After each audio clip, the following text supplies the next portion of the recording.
சீக்கிரத்திலே கர்த்தர் உனக்கு நியாயம் செய்வார். சீக்கிரத்திலே நீ அற்புதத்தை காண்பாய். சீக்கிரத்திலே விடுதலை காண்பாய்.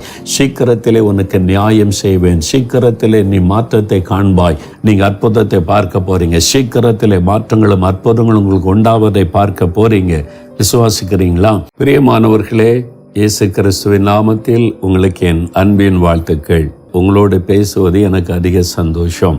ஆண்டவர் நமக்கு என்ன சொல்லுவார் என்று அவளோடு காத்திருக்கிறோம்ல, அந்த வாக்குத்தத்தத்தை சொல்லி ஜெபிக்கும் போது தேவன் அப்படியே செய்கிறதையும் அற்புதங்கள் நடப்பதையும் அநேகர் சாட்சிகளாக தெரியப்படுத்துகிறீர்கள். உங்களுக்காக நான் தேவனை துதிக்கிறேன். அப்போ இந்த நாட்கள் நெருக்கடியான நாட்கள், தீமைகள் நிறைந்த நாட்கள், பயமும் கலக்கத்தை உண்டாக்குகிற காரியங்கள் தேசமுங்க நடந்து கொண்டிருக்கிறது. அதே சமயத்தில் நாம் அதிகமாக ஜெபிக்கிற நாட்கள். 21 நாள் உபவாசம் பண்ணி ஜெபித்திருக்கிறோம். வீடுகளிலே குடும்ப ஜெபங்கள், தனி ஜெபங்கள் என்று மணிக்கணக்காக ஜெபிக்கிறோம்.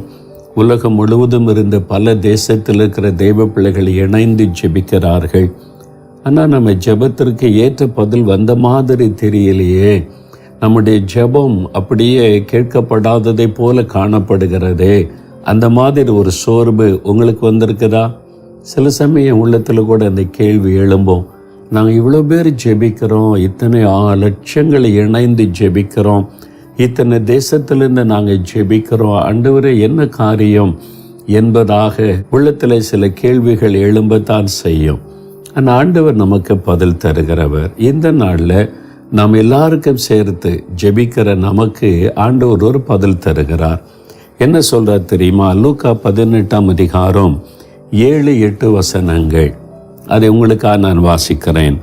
அந்தபடியே தேவன் தம்மை நோக்கி இரவும் பகலும் கூப்பிடுகிறவர்களாகிய தம்மால் தெரிந்து கொள்ளப்பட்டவர்களின் விஷயத்தில் நீடிய பொறுமை உள்ளவராயிருந்து அவர்களுக்கு நியாயம் செய்யாமல் இருப்பாரோ? சீக்கிரத்திலே அவர்களுக்கு நியாயம் செய்வார் என்று உங்களுக்கு சொல்லுகிறேன். ஆகிலும் மனுஷகுமாரன் வரும்போது பூமியிலே விசுவாசத்தை காண்பாரோ என்றார். இயேசு ஒரு காரியத்தை இங்கு சொல்லுகிறார். சீக்கிரத்திலே உங்களுக்கு அவர் நியாயம் செய்வார். உங்களை பார்த்து ஆண்டவர் சொல்றாரு, சொந்து போயிட்டீங்களா? இந்த லூக்கா 18 அதிகாரம் 1ஆம் வசனத்தில் சோர்ந்து போகாமல் எப்பொழுதும் ஜெபம் பண்ணுங்கள் அப்படின்னு இயேசு சொல்லிட்டு அப்போ ஒரு ஓமையை சொல்லிக்கொண்டே வந்துதான் இந்த வார்த்தையை வாக்குத்தத்தமாய் சொல்லுகிறார். சீக்கிரத்திலே நான் நியாயம் செய்வேன் என்பதாக ஆண்டவர் சொல்றார். என் மகனே, என் மகளே, நீ ஜெபம் பண்ணிக்கிட்டே இருக்கிறல்ல, ரொம்ப நாள் ஜெபம் பண்ணி பதில் வரலேன்னு சோர்ந்து போயிட்டியா? நான் கேட்டுக்கிட்டே தான் இருக்கிறேன். உன் ஜெபம் ஒன்றும் வீண் போகவில்லை. சீக்கிரத்திலே நான் நியாயம் செய்வேன். சீக்கிரத்திலே உனக்கு பதில் தருவேன். சீக்கிரத்திலே நீ அற்புதத்தை காண்பாய். நீ கலங்காதே என்று ஆண்டவர் சொல்றார். யாருக்கு ஆண்டவர் சீக்கிரத்திலே நியாயம் செய்வார்? அப்போ அது அவர் நியாயம் செய்வேன் என்று யாருக்கு அந்த வாக்கு கொடுக்கிறார்? நான் அதற்கு என்ன செய்யணும்? எனக்கு அன்பானவர்களே, இந்த பகுதியை நம்ம வாசிக்கும் போது இந்த இடத்துல ஒரு 4 காரியங்களை உனக்கு ஞாபகப்படுத்த விரும்புகிறேன். ஆண்டவர் என்ன வாக்கு கொடுக்கிறார் தெரியுமா? அந்த 7-8 வசனத்தை திரும்ப வாசிக்கிறேன் பாருங்க. தேவன் தம்மை நோக்கி இரவும் பகலும் கூப்பிடுகிறவர்களாகிய தம்மால் தெரிந்து கொள்ளப்பட்டவர்களின் விஷயத்தில் நீடிய பொறுமையுள்ளவராயிருந்து நியாயம் செய்யாமல் இருப்பாரோ? சீக்கிரத்திலே நியாயம் செய்வார். முதலாவது ஆண்டவர் என்ன சொல்லுகிறார்? தெரிந்து கொள்ளப்பட்டவர்களுக்கு நான் நியாயம் செய்வேன். அப்போ நீங்கள் தெரிந்து கொள்ளப்பட்டவங்களா? அப்படியா? நான் எங்கே தெரிந்து கொள்ளப்பட்டவன்? நான் டீச்சராக இருக்கேன், நான் ஸ்டூடெண்ட்டாக இருக்கிறேன், இது ஐடி கம்பெனியில் வேலை பார்க்குறேன், பிஸ்னஸ் பண்ணுறேன். ஊழியக்காரங்க தானே தெரிந்து கொள்ளப்பட்டவங்க. அதுதான் தப்பான காரியம். அவங்க ஊழியத்துக்காக தெரிந்து கொள்ளப்பட்டவங்க. ஒவ்வொருவரையும் ஒவ்வொரு நோக்கத்தோடு தேவன் தெரிந்தெடுத்திருக்கிறார். நீங்களும் தெரிந்து கொள்ளப்பட்டவங்க தான். ஸ்கூலில் காலேஜில் படிக்கிறீங்களா? நீங்கள் தெரிந்து கொள்ளப்பட்டவங்க. படிக்கிற இடத்துல சாட்சியாக இருக்க தேவனால் தெரிந்து கொள்ளப்பட்டவர்கள். பிஸ்னஸ் பண்ணுறீங்களா? பிஸ்னஸில் ஆண்டவருக்கென்று வெளிச்சம் வீசுவதற்கு தெரிந்து கொள்ளப்பட்டவங்க. பேங்கில் வேலை செய்கிறீங்களா? அங்கே இயேசுக்கு சாட்சியாக இருக்க தெரிந்து கொள்ளப்பட்டவர்கள். நீங்கள் என்ன செய்து கொண்டிருந்தாலும் சரி, இயேசுவை விசுவாசிக்கிறீங்கள, அப்போ நீங்கள் தெரிந்து கொள்ளப்பட்டவர்கள். முதலாவது அதை அறிந்து கொள்ளணும். நான் தெரிந்து கொள்ளப்பட்டவன், நான் தெரிந்து கொள்ளப்பட்டவள், என் ஜெபத்துக்கு தேவன் மரியாதை கொடுத்து பதில் தருவார் என்று முதல்ல நீங்கள் விசுவாசிக்கணும். இல்லைங்க, நாங்கள் கிறிஸ்தவனே இல்லை, நான் எந்த சர்ச்சுக்கும் போனதே இல்லைங்க, இயேசுவை பற்றி கேள்விப்பட்டிருக்கிறேன், அவருடைய வல்லமை அறிந்திருக்கிறேன், அவரை நம்புகிறேன். அப்போ என்ன தெரிந்து கொண்டாரா? நீங்கள் தெரிந்து கொள்ளப்பட்டவங்க தான். இந்த செய்தியை கேட்கிற நீங்கள் யாராக இருந்தாலும் நீங்கள் தெரிந்து கொள்ளப்பட்டவங்க. இயேசு மதங்களுக்கெல்லாம் அப்பாற்பட்டவர். அவர் ஒரு குறிப்பிட்ட மதத்திற்குரியவர் அல்ல. இந்த செய்தியை நீங்கள் ஏன் கேட்குறீங்க தெரியுமா? ஆண்டவர் உங்களை தெரிந்து கொண்டனால்தான் இந்த செய்தியை கேட்டுக்கொண்டு இருக்கிறீங்க. நீங்களே தெரிந்து கொள்ளப்பட்டவங்க தான். உங்களையும் இயேசு நேசிக்கிறார். உங்களையும் கனப்படுத்தும்படி உங்களுக்கு நியாயம் செய்ய போகிறார். அதனால் நீங்கள் இயேசுவால் தெரிந்து கொள்ளப்பட்டவள் என்று விசுவாசிங்க. முதலாவது அந்த விசுவாசம். நான் இயேசுவால் தெரிந்து கொள்ளப்பட்டவன், தெரிந்து கொள்ளப்பட்டவள் என்று விசுவாசிங்க. சரியா? நீங்கள் கிறிஸ்தவங்களோ கிறிஸ்தவர் இல்லாதவங்களோ யாராக இருந்தாலும் சரி, இந்த இயேசுன்ற நாமத்தை கேள்விப்படுகிற நீங்கள் தேவனால் தெரிந்து கொள்ளப்பட்டவர்கள். உங்களுக்கு நியாயம் செய்வார். சீக்கிரத்தில் அற்புதத்தை நீங்கள் காண்பீங்க. ரெண்டாவது அந்த வசனத்தை பாருங்களேன். 7வது வசனத்திலேயே தேவன் தம்மை நோக்கி இரவும் பகலும் கூப்பிடுகிறவர்களாகிய தெரிந்து கொள்ளப்பட்டவர்கள். ரெண்டாவது யாருக்கு அவர் நியாயம் செய்வாரா? இரவும் பகலும் தேவனை நோக்கி கூப்பிடுகிறவர்கள். அதான் முக்கியம். நீங்கள் அவரை நோக்கி கூப்பிட. ஆண்டவர் சொன்னார், ஆபத்து காலத்தில் என்னை நோக்கி கூப்பிடு, நான் உன்னை விடுவிப்பேன். என்னை நோக்கி கூப்பிடு, நான் உனக்கு பதில் கொடுத்து நீ அறியாததும் எட்டாதமான பெரிய காரியத்தை அறிவிப்பேன். எப்போ கூப்பிடுறது? ஒரு ஆபத்து வந்தால் மாத்திரம் அல்ல, இரவும் பகலும் கூப்பிடணுமா? ராத்திரி பகலும் ஜெபிக்கணும்னா அது எப்படிங்க? நான் போய் என்ன ஜெபரையிலேயே உட்காந்துருக்க முடியும்? எனக்கு குடும்பம் இருக்குது, சமையல் பண்ணணும், கணவர் பிள்ளைகளை கவனிக்கணும், வேலைக்கு போகணும், பிஸ்னஸ்க்கு போகணும், நிறைய பொறுப்பு இருக்குது. இரவும் பகலும் கூப்பிடுகிறவர்கள்னு சொன்னால் நீங்கள் காலையில் எழும்பி வேறு வாசிக்கணும், ஜெபிக்கணும், ஆண்டவருக்கு முன்னால் நின்று துதிக்கணும், எல்லாவற்றையும் தெரியப்படுத்தணும். அதோடு முடிந்து விடுவதில்லை. எப்பொழுதும் மனதில் அவரை நோக்கி ஜெபித்து கொண்டே இருக்கணும். அதான் அதனுடைய அர்த்தம். சரியா? அப்போ நீங்கள் வேலைக்கு போகும்போது என் கூட நீங்கள் வாங்க ஆண்டவரேன்னு சொல்லுங்கள். அது ஒரு ஜெபம். ஆஃபீஸ் போய் சேர்ந்த உடனே என்னை பத்திரமாய் கொண்டு வந்து சேர்த்ததற்காக ஸ்தோத்திரம் என் மனசில் ஒரு ஜெபம் பண்ணுவது, அது அவரை நோக்கி ஜெபிக்கிற ஜெபம். எனக்கு வேலை செய்ய பலன் தாங்க, கிருபை தாங்க, ஞானம் தாங்கன்னு ஜெபிக்கிறது ஒரு ஜெபம். இப்போ நான் பாருங்களேன், காரில் போகும்போது ஆண்டவரே இந்த பிரயாணத்தில் என் கூட வருகிறக்காக ஸ்தோத்திரம்னு ஜெபம் பண்ணுவேன். ஒரு பட்டணத்தை மதுரை கடக்கிறவங்க அந்த பட்டணத்துக்கு 2 நிமிடம் ஜெபம் பண்ணுவேன். இந்த பட்டணத்தை ஆசீர்வதியும், இங்கே இருக்கிற மக்களை ஆசீர்வதியும், எல்லாரையும் ரட்சியும், இங்கே இருக்கிற சபைகள் எழுப்புதலை உண்டாக்கும் என்று ஜெபம் செய்வேன். அடுத்த பட்டணம் அந்த பட்டணத்துக்கு ஜெபம் பண்ணுவேன். அங்கே தெருவோரத்தில் பக்தியாக இருக்கிற மக்களை பார்த்தா அவங்களுக்கு ஒரு சின்ன ஜெபம், இருதயத்தில் இருந்த ஆண்டவரே உங்களை ரட்சியும், பக்தி உள்ள மக்கள் உண்மை அவளுக்கு வெளிப்படுத்தும். ஒவ்வொரு சின்ன சின்ன காரியத்தை பார்க்கும்போதும் ஜெபம் செய்வார். அதான் இரவும் பகலும் கூப்பிடுவது என்பது எப்பொழுதும் ஆண்டவருடைய தொடர்பில் இருப்பது, ஒவ்வொரு காரியத்திற்கும் விண்ணப்பம் செய்வது. உங்களுடைய தேவைகளுக்கு மாத்திரமல்ல, உலகத்திலே பார்க்கிற காரியத்திற்கும் நீங்கள் ஜெபம் செய்வது. இப்போ டிவியில் நியூஸ் பார்க்குறீங்க, அப்போ டெல்லியில் இந்த மாதிரி கொள்ளை நோயினால் பாதிக்கப்பட்டு மக்கள் மறிக்கிறாங்க, கஷ்டப்படுறாங்க. இந்த மாநிலத்தில், தமிழ்நாட்டில் அப்படின்னு பார்க்கும்போது அது காட்சியை பார்க்குறீங்கள, அப்படியே பார்த்துட்டு போவதில்லை. உங்களுடைய இருதயம் தேவனை நோக்கி கூப்பிடணும். ஆண்டவரே, என் ஜனத்துக்காக ஜெபிக்கிற இந்த நிலைமை மாறணும், எல்லாருக்கும் ஆக்சிஜன் கிடைக்கணும், எல்லாருக்கும் மருத்துவ உதவி கிடைக்கணும், இந்த நிலைமையிலேருந்து என் தேச மக்கள் பாதுகாக்கப்படணும், அவங்க ரட்சிக்கப்படணும், அவங்க உண்மை அறிந்து கொள்ளணும்னு ஜெபம் செய்வது. இப்போ ரவுடிகள் கொஞ்சம் பேர் கைது பண்ணாங்க, இந்த ரவுடிகளை பிடிச்சிருக்கிறாங்கன்னு தெரிஞ்சால் அவங்க ரட்சிக்கப்படணும். ஆண்டவரே, அவங்களுக்காக சிலுவையில் ரத்தம் சிந்தினீங்க, ஒரு சின்ன ஜெபம் செய்வார்.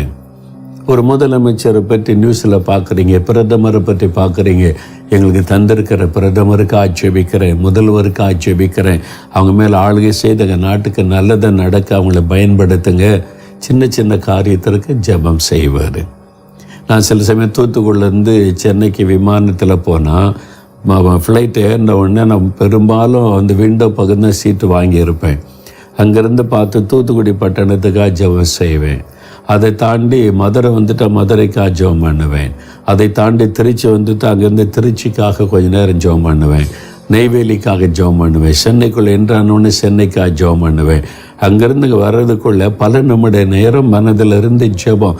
அது கண்ணை மூடி அப்படிலாம் ஜெபிக்கணும் அவசியம் இல்லை. இருதயத்திலிருந்து தேவனிடத்தில் தெரியப்படுத்துவது.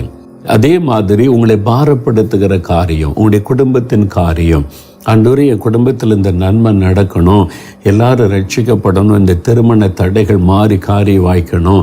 நீங்கள் அப்படியே போய் ஜெபரையில் முழங்கால் போட்டு எப்போவுமே ஜெபிச்சிட்டு இருக்க முடியாதுல்ல. காலையில் 1 மணி நேரம் 2 மணி நேரம் ஜெபிக்கலாம். ஆஃபீஸ் போகும்போது வரும்போது மனதில் அந்த காரியத்தை தெரியப்படுத்துங்க. இதில் எனக்கு ஒரு அற்புதம் செய்யுங்க, இவங்களுக்கு விடுதலை கொடுங்க, இவங்களுக்கு உங்களை வெளிப்படுத்துங்க. ஆண்டவரே இந்த கடன் பிரச்சனை எங்கள் குடும்பத்துக்கு ஒரு விடுதலை தந்துருங்க. அப்பப்போ நீங்கள் ஜெபிக்கிறாரு. சாப்பிட உட்காரும்போது கூட ஜெபிக்கிற எத்தனை பேர் உணவில்லாமல் எங்கள் தேசத்தில் கஷ்டப்படுறாங்க. அவங்கள போஷிக்கும்படி நீங்கள் ஒரு அற்புதம் செய்யுங்க.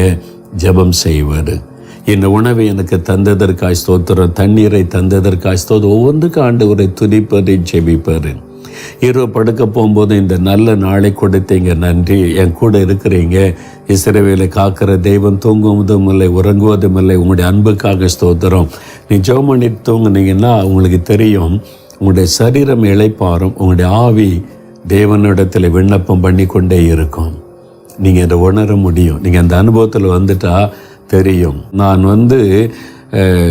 நித்திரை பண்ணினேன், நீ ஆவி விண்ணப்பம் பண்ணிட்டின்னு ஒரு பக்தன் சொல்லுகிறார். உங்களுடைய ஆவி ஆண்டவரோடு பேசிக்கிட்டு இருக்கிறத உணர முடியும். நீ எப்பவும் ஆண்டவரோடு இருந்தால் இந்த அனுபவத்தை நீங்களும் உணர முடியும். காலையில் எழுந்த உடனே எத்தனை மணிக்கு எழும்பினாலும் நீங்கள் அப்படியே ஜெபிக்கிறவங்களாம் எழும்புவீங்க. ஒரு வித்தியாசம் உங்களுக்கு தெரியும். அப்போ 24 மணி நேரமும் நீங்கள் இயேசுவோடு இருப்பதையும் ஜெபித்து கொண்டே இருப்பதையும் உணர முடியும். அதைத்தான் ஆண்டவர் சொல்லுகிறார். இடைவிடாமல் ஜெபிங்கன்னா என்ன அர்த்தம்? எப்பொழுதும் ஜெபமணி விழித்திருங்கன்னு இயேசு சொல்கிறான்னு என்ன அர்த்தம்? இருதயத்தில் நம்ம இயேசுவோட தொடர்பில் இருக்கணும். பார்க்குற ஒவ்வொருக்கும் நம்ம ஜெபிக்க செய்யணும். ஒரு காரியம் கேள்விப்பட்ட உடனே அதுக்காக ஜெபம் பண்ணணும். கூட வேலை பார்க்குறவங்க, படிக்கிறவங்க, அவங்களுக்கு ஒரு பிரச்சனை, நான் ஆண்டவரே என் ஃப்ரெண்டுக்காக ஜெபிக்கிறேன், அவங்களுக்கு இந்த பிரச்சனை மாற்றி கொடுத்துருங்க. சின்ன சின்ன ஜெபங்கள். இந்த ஜெபங்கள் பரலோகத்தில் ரொம்ப மேன்மையாய் கருதப்படும். நம்ம அற்பமாக நினைக்கிறோம்ல, ஏதோ பேசிகிட்டு இருக்கும்போது அப்படி போய்கிட்டு இருக்கும்போது சின்ன ஜெபம் பண்ணுறேன்னு நினைக்கிறீங்களா? அந்த ஜெபம் நீங்கள் சின்சியராக செய்கிறீங்கன்னா, கருத்தாக அந்த ஜெபத்தை செய்கிறீங்கன்னா அது பரலோகத்தில் தேவ சமூகத்தில் போகும். அந்த ஜெபத்தை ஆண்டவர் கவனித்து ஆண்டவர் அற்புதம் செய்வார். பாருங்கள், ஒரு சமயம் ஒரு தாயார் ஜெபிக்க வந்திருந்தாங்க. அப்போ அவங்களுக்காக நான் ஜெபம் பண்ணும்போது டக்குன்னு பரிசுத்த ஆவியானவர் இறங்கினார். நான் அவங்களுக்காக ஜெபிக்கும் போது ஆவியானவர் ஒரு காரியம் காண்பிக்கிறார். அவங்க ஜெபரையில் போய் ஜெபிக்கிறது மாத்திரம் இல்லை, எப்போவுமே ஜெபிச்சுக்கிட்டு இருப்பாங்களாம். எப்போவுமே எப்படி ஆண்டவரேன்னா, சமையல் பண்ணும்போது, நடக்கும்போது, வீட்டு வேலை செய்யும் போதெல்லாம் மனசில் ஜெபிச்சுட்டே இருப்பாங்களாம். அது ஆண்டவர் என்னை காண்பித்த போது அதை சொல்கிற, ஆண்டவரே இந்த மகள் எப்போவுமே ஜெபிக்கிறாங்க. சமையல் பண்ணும்போது, பெருக்கும்போது, க்ளீன் பண்ணும்போது, நடக்கும்போது, உட்காரும்போதெல்லாம் மனசில் ஜெபிக்கிறாங்க. அதை நான் சொன்ன உடனே அவங்க கண்ணீர் விட்டு அழுதாங்க. ஆண்டவரே, நான் ஜெபிக்கிறதெல்லாம் நீங்கள் இவ்வளோ கவனமாக பார்க்குறீங்களா? பார்த்தீங்களா ஆண்டவர் எவ்வளோ நம்ம அற்பமாக நினைக்கிறோம். அப்படி இல்லை, இயேசு நம்முடைய ஒவ்வொரு ஜெபத்தையும் கவனிக்கிறார். உங்கள் ஜெபம் ரொம்ப முக்கியமானது. இரவும் பகலும் நீங்கள் அவரை நோக்கி கூப்பிடணும். இந்த நாட்களில் நம் தேசம், நம் மக்களுக்காக இரவும் பகலும். ஒரு மதுபான கடையை பார்க்குறீங்கவர்கள், ஆண்டவரே இந்த மதுபானத்துக்கு அடிமைப்பட்ட என் ஜனம் ரட்சிக்கப்படணும், ஒரு சின்ன ஜெபம் பண்ணுங்க. ஒரு கடை, இப்போ அந்த கடைக்காரங்கெல்லாம் ரட்சிக்கப்படணும் ஆண்டவரேன்னு ஒரு ஜெபம் பண்ணுங்க. வாலிபர்கள் கூட்டமாக அப்படி போகிறத அந்த வாலிபர்கள்லாம் ரட்சிக்கப்படணும். நீங்கள் அவங்களுக்காக சிலுவை சுமந்தீங்க. ஒவ்வொரு சின்ன சின்ன காரியத்துக்கு நீங்கள் ஜெபிக்க பழகிட்டீங்கன்னா இரவும் பகலும் நீங்கள் ஜெபிப்பீங்க. அதைத்தான் ஆண்டவர் சொல்கிறாரு, தம்மை நோக்கி இரவும் பகலும் கூப்பிடுகிற தெரிந்து கொள்ளப்பட்டவர்கள். அப்போ நீங்கள் கூப்பிடணும், சரியா? மூன்றாவது, யாருக்கு ஆண்டவர் சீக்கிரத்தில் பதில் தருவாராம்? அந்தபடியே தேவன் தம்மை நோக்கி இரவும் பகலும் கூப்பிடுகிறவர்களாகிய தம்மால் தெரிந்து கொள்ளப்பட்டவர்களின் விஷயத்தில் நீடிய பொறுமை உள்ளவராயிருந்து அவர்களுக்கு நியாயம் செய்யாமல் இருப்பாரோ? ஆண்டவர் ரொம்ப நீடிய பொறுமையாக இருக்கிறாராம். அப்போ நம்மகிட்ட அவர் என்ன எதிர்பார்க்குறாரு? பொறுமையாக இருங்க தம்பி, மகளே பொறுமையா இரு, நீ ஜெபிக்கிறல்ல, நான் பதில் தருவேன். எனக்கு தெரியும் எப்போ பதில் கொடுக்கணும். நமக்கு எப்போவுமே என்ன அவசரம்னா, காலையில் ஜெபிச்சா சாயங்காலம் பதில் வந்துடணும். அப்போ உடனே இல்லாட்டும் ஆண்டவர் என் ஜெபத்தை கேட்கலன்னு சொல்லிடுவோம். ஆண்டவர் ஜெபத்தை கேட்டிருக்கிறாரு. அந்த காரியத்திற்கு எப்போ எப்படி எந்த சூழ்நிலையில் பதில் கொடுக்கணும்னு அவருக்கு தான் தெரியும். அவர் பிந்த மாட்டார், ஒரு நாளும் பிந்த மாட்டார்.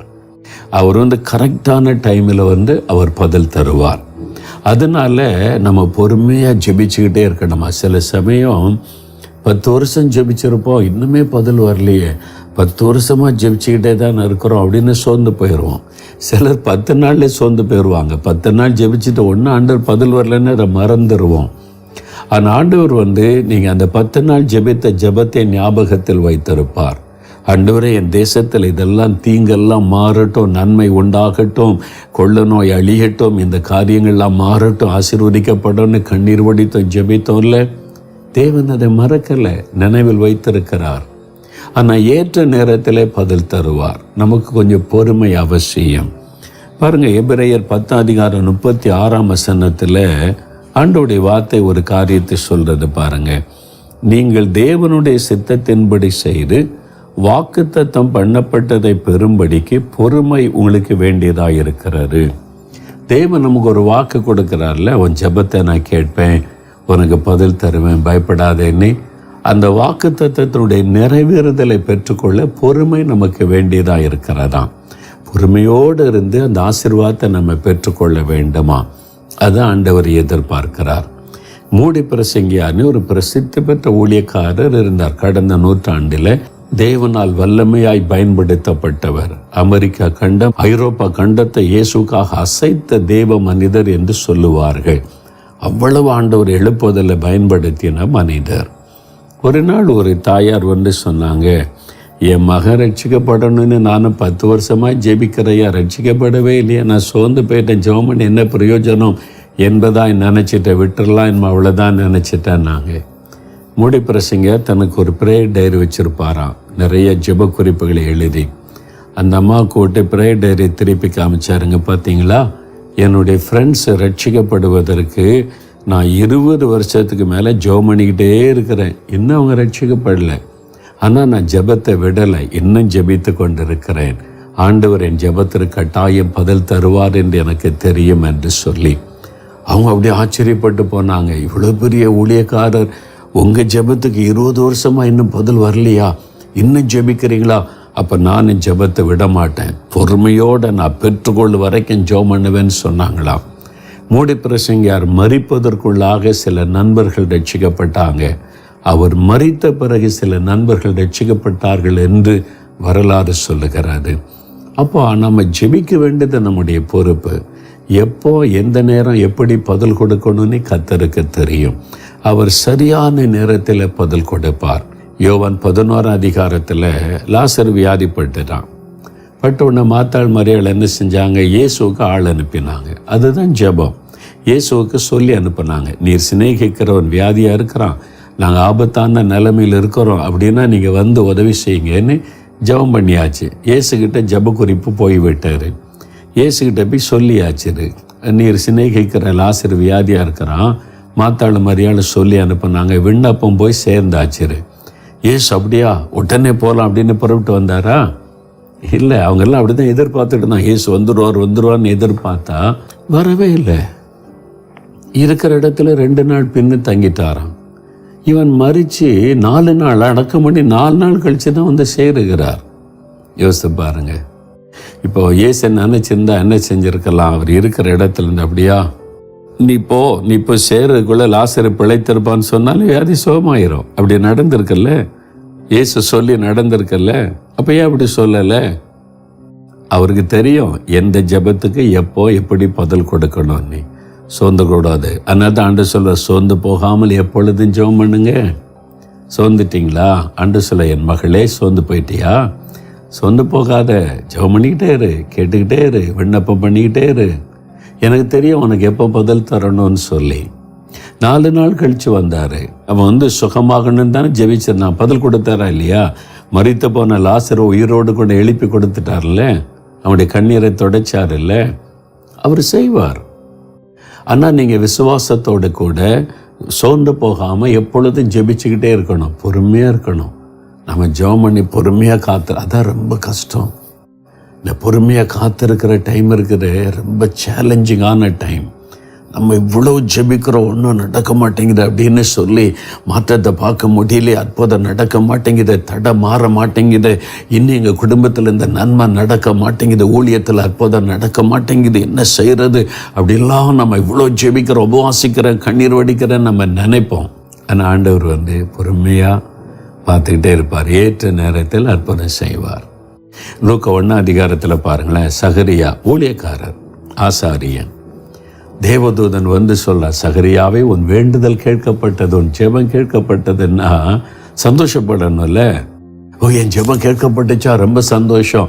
உன் ஜெபம் நீ குழந்தைக்கு ஜெபம் பண்ணல, உன் ஜெபம் கேட்கப்பட்டுச்சு, உன் மனைவி கர்ப்பவதியாகி குழந்தை பெறுவான்னு சொன்னா இவர் அது எப்படி நடக்கும்? நான் கிழவன் ஆயிட்டேன், என் மனைவி கிழவி ஆயிட்டா, இன்னும் எப்படி குழந்தை பிறக்கும்? சந்தோஷப்படலை, கேள்வி கேட்குறாரு. ஏன்? அவர் எப்போ ஜெபம் பண்ணார்? 20 வருஷத்துக்கு முன்னால். இப்போ வயசாகி போச்சு. 20 வருஷத்துக்கு முன்னால் அவர் ஜெபிச்சார், எங்களுக்கு குழந்தை தாங்க ஆண்டவரே, என் ஊழியத்தை செய்கிறதுக்கு. ஆண்டவர் அமைதியாக இருந்துட்டாரோ, அவள் விட்டுட்டார், அவ்வளோதான். ஆனால் தேவன் அந்த ஜெபத்தை மறக்கலை. அந்த ஜெபம் 10க்கு முன்னால் இருந்து கொண்டு இருந்தார். சரியான நேரத்தில் தேவன் பதிலை கொடுக்க தூதன் உன் ஜெபம் கேட்கப்பட்டார். இப்போ நான் ஜெபிக்கவே இல்லையே குழந்தைக்காக, நீ அப்போ ஜெபம் பண்ணல, பதில் கொடுத்தார், யோவான் ஸ்நானகனை கொடுத்தார். அதே மாதிரி நீங்கள் ஜெபிக்கிறத மாத்திரம் விட்டு விடாதங்க, சோர்ந்து போகாதங்க, எப்பவுமே ஜெபிச்சுக்கிட்டே இருங்க, பொறுமையாக இருங்க. அவர் பதில் தருவார், அற்புதம் நடக்கும், விடுதலை தருவார். இந்த பொறுமையாக காத்துருங்க, இந்த நாளில் உங்களுக்கு அற்புதம் செய்யலாம். கடைசியாக பாருங்களேன், யாருக்கு ஆண்டவர் நியாயம் செய்வாராம்? அது பார்த்தீங்களா, மனுஷகுமாரன் வரும்போது பூமியில விசுவாசத்தை காண்பாரோ, அங்கே விசுவாசன்ற வார்த்தை சொல்கிறாரு. ஏன்? விசுவாசத்தினால தான் அற்புதம் நடக்கும். அப்போ நீ விசுவாசத்தோடு ஜெபிக்கணும். ஆண்டவர் என் ஜெபத்தை கேட்கிறார், என் ஜெபத்திற்கு பதில் தருவார், ஏற்ற வேளையில் அவர் தருவார், ஆண்டவர் கட்டாயம் அற்புதம் செய்வார் என்று விசுவாசத்தோடு ஜெபிக்கணும்.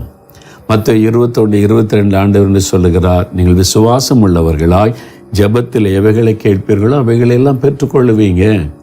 விசுவாசத்தோடு ஜெபம் பண்ணுங்க. வேலைக்காக, படிப்புக்காக, வீட்டுக்காக, கடன் பிரச்சனை மாற, தேவைகளுக்காக, ஆத்துமாக்களுக்காக, சபைக்காக, உங்களுடைய ஊழியத்துக்காக, தேசத்துக்காக, எழுப்புதலுக்காக, கொள்ளு நோய் முற்றிலும் நீங்கி ஒரு நல்ல ஆசீர்வாதம் உண்டாக விசுவாசத்தோடு ஜெபிங்க. அற்புதம் நடக்கும், மாற்றம் வரும்.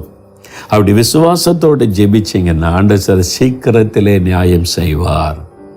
இன்னும் எவ்வளோ காலங்க அப்படின்னு நினைக்கிறீங்களா? சீக்கிரத்திலே. அதனால் சோர்ந்து போகாதுங்க. ஆனால் விசுவாசத்தோட கடமைக்காக பேருக்கு ஜெபிக்கக்கூடாது. ஒரு சமயம் ஒரு தாயை, நான் ஒரு வீட்டுக்கு ஜெபிக்க போயிருந்தா, ஒரு தாயார் வந்துட்டாங்க, அவங்களுக்கு தெரிஞ்சவங்க. பேசிக்கிட்டேன்னு ஜெபம் பண்ணுவோன்னு பேசுனா அவங்க சொன்னாங்க, ஐயா என் கணவருக்கு ஜெபம் பண்ணுங்க ஐயான்னாங்க. உங்கள் கணவருக்கா ஜெபம் பண்ணுவோம், உங்களுடைய கணவருக்கா நீங்கள் ஜெபிக்கிறீங்களா? ஐயோ நாங்கள் 20-25 வருஷமாக ஜெபிக்கிறோம், நானும் என் பிள்ளைகளும். என் கணவர் ரட்சிக்கப்படணும், அவரும் சர்ச்சுக்கு வர மாட்டார், எங்களையும் சர்ச்சுக்கு போட மாட்டார், கடவுளே இல்லைன்னு சொல்லுவார்.